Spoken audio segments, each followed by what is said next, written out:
ভিডিওটা দেখলে কিন্তু তোমরা অনেকেই বুঝতে পারবে যে ভিডিওটা অনেক দিন আগেরই শ্যুট করা, যখন আমি আমার মামা বাড়িতে গেছিলাম আমার ভাইকে ভাইফোঁটা দিতে। ঠিক সেই সময় ভিডিওটা, আমরা 3 ভাই বোন মিলে একদম চলে এসেছি পার্কে।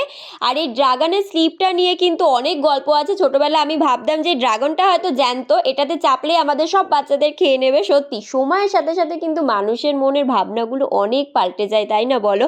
এখন ভাবি কি যে আমি এই জিনিসটা নিয়ে ছোটোবেলায় এত ভয় পেতাম, ভাবলেই কিন্তু এখন মনে মনে হাসি পায়। কিন্তু হাসি পেলেই বা কী হবে, এই সবই হলো স্মৃতি।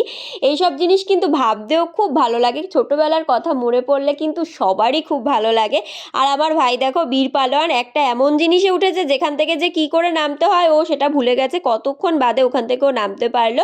আর এই যে ঝর্ণাটা দেখেছো, এখানে না আগে ছোট ছোট মাছ থাকতো, রঙিন মাছ, যেগুলোকে দেখতে কিন্তু খুব সুন্দর লাগতো। যাওয়ার সময় তোমাদের পার্কের নামটা অবশ্যই দেখাবো।